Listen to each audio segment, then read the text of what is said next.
Ya, saya langsung menuju ke Bu Nuning Nuraini. Anda katakan tadi ada skenario terburuk yang mungkin bisa terjadi. Jika apa, seperti apa, dan bagaimana solusinya? Skenario terburuk ini seperti mengembalikan kondisi seperti sebelum PSBB begitu. Jadi usaha untuk menekan penyebaran dengan cara PSBB dan juga penegakan physical distancing serta protokol kesehatan dengan seluruhnya dilanggar, walaupun misalkan menggunakan masker, tetapi tetap berkerumun, bisa jadi transmisinya akan lebih cepat. Jadi usaha yang selama ini dilakukan oleh sebagian orang yang patuh, katakanlah, itu bisa menjadi sia-sia begitu. Dan demikian juga dengan rumah sakit dan tenaga kesehatan, tentu saja konsekuensinya akan ke sana begitu.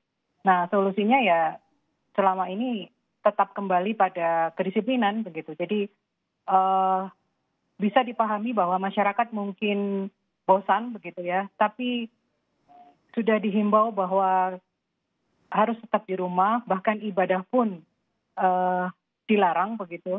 Jadi apalagi kalau untuk membeli kebutuhan yang tersier gitu atau sekunder gitu. Jadi harusnya tetap memprioritaskan kebutuhan primer, kemudian tetap menjaga jarak dan juga diharapkan menekan mobilitas. Menekan mobilitas. Iya. Meskipun kalau ada kebutuhan kan susah, Bu. Harus ke pasar dan lain sebagainya. Masalahnya yang ramai tidak hanya toko kebutuhan pokok ya. Oke. Jadi bisa jadi tidak harus pakai katakanlah baju baru misalkan atau ya toko-toko semacam itu. Gitu. Baik, oke. Pak Wagub, iya, Bang. Anda bisa jelaskan Pak Wagub, tentu ini tadi apa yang disampaikan oleh Bu Nuning.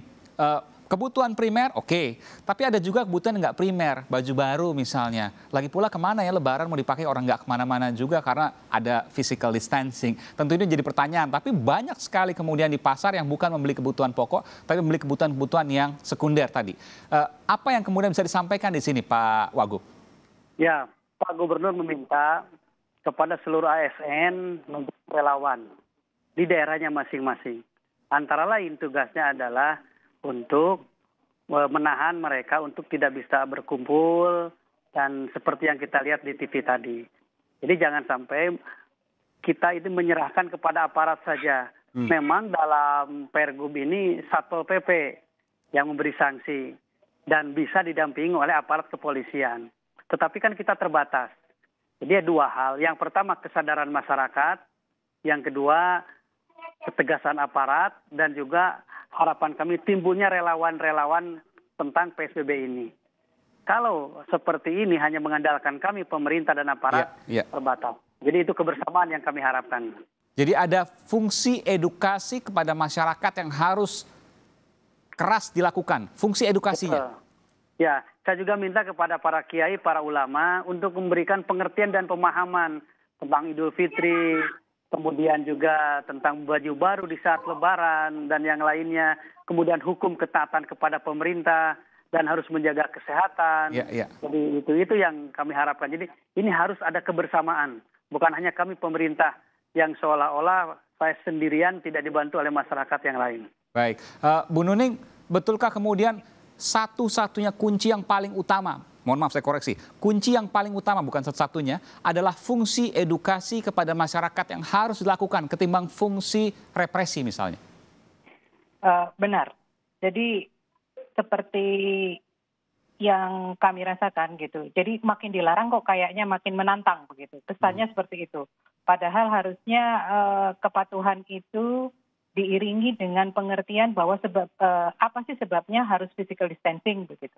Nah, beberapa rekan peneliti di kampus juga mengadakan kegiatan pengabdian masyarakat untuk mendekati tokoh-tokoh masyarakat di sekitar wilayah tertentu gitu. Karena mungkin banyak yang tidak bisa mengakses internet, kemudian tidak menonton TV begitu. Itu yang perlu diberi pengertian begitu.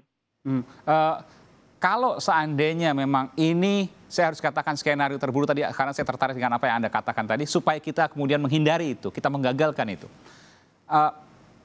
Apa yang akan terjadi pada skenario terburuk dan gejala apa yang sekarang ini bisa dilihat menuju ke sana sesungguhnya? Sehingga kita bisa cepat dari sekarang kita antisipasi itu.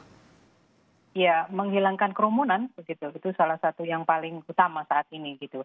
Jadi mohon untuk menahan diri, meningkatkan kepatuhan. Ini belum sepenuhnya selesai begitu. Jadi usaha untuk menekan angka reproduksi harian yang sudah dilakukan selama kurang lebih 2 bulan, betul, itu tidak sia-sia begitu. Bukankah di beberapa daerah angka reproduksi itu sudah mulai melandai di beberapa daerah? Contoh misalnya saya sebutkan di Bogor, di Jawa Barat tadi sudah disebutkan oleh Pak Wagub, ada juga di Jakarta, ada juga kemudian kasusnya 0 di Sumatera Utara, Sumatera Selatan, Bangka Belitung, NTB misalnya. Dari perhitungan reproduksi dasar ini dihasilkan kebanyakan dari data ya. Padahal data itu merekam kasus yang terlapor beberapa hari sebelumnya begitu. Jadi efek dari apa yang telah dilakukan oleh kerumunan begitu itu baru bisa kita lihat paling tidak 2 minggu ke depan. 2 minggu ke depan? Luar biasa. 2 minggu. Kenapa 2 minggu, Jadi, Bu Nuning?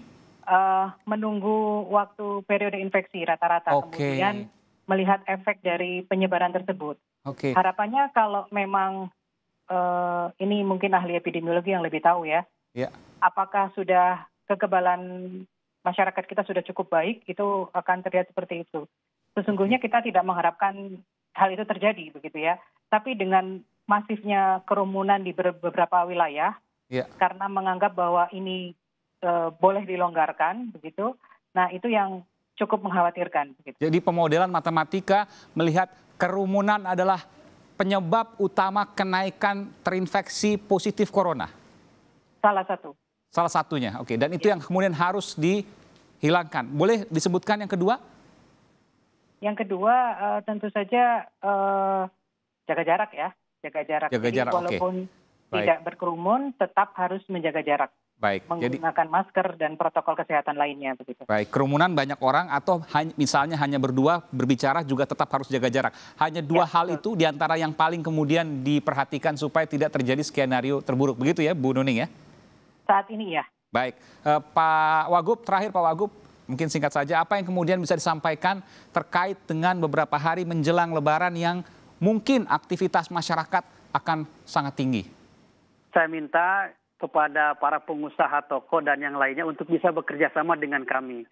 Kami bekerja sama dengan keras, tapi kalau para pengusaha toko tidak bisa bekerja sama seperti hari ini, saya juga khawatir. Nah, makanya itu saya kepada para bupati dan wali kota bisa menegur mereka untuk bisa bekerja sama, tidak membebaskan seperti ini. Dan juga kepada masyarakat mohon pengertiannya. Kita sudah 2 bulan bekerja dengan maksimal, alhamdulillah ada hasilnya. Tapi kalau dengan kegiatan yang kita lihat seperti ini, kami khawatir ada peningkatan kembali. Kata Sunda mah, hujan atau halodo 1 tahun, lantis ku hujan 1 hari. Bekerja selama 2 bulan, habis rusak dengan beberapa hari dengan kegiatan seperti yang kita lihat sekarang di televisi seperti itu. Luar biasa, mudah-mudahan tidak terjadi apa yang kemudian dikhawatirkan dan skenario terburuk tadi. 2 hal yang harus diperhatikan adalah menghindari kerumunan dan juga menjaga jarak meskipun hanya berdua atau bertiga dan lain sebagainya. Terima kasih Ibu Nuning Nuraini, pakar matematika epidemiologi dari Institut Teknologi Bandung, dan juga Pak Wagub Jawa Barat, Pak UU Ruzanul Ulum. Terima kasih, selamat malam.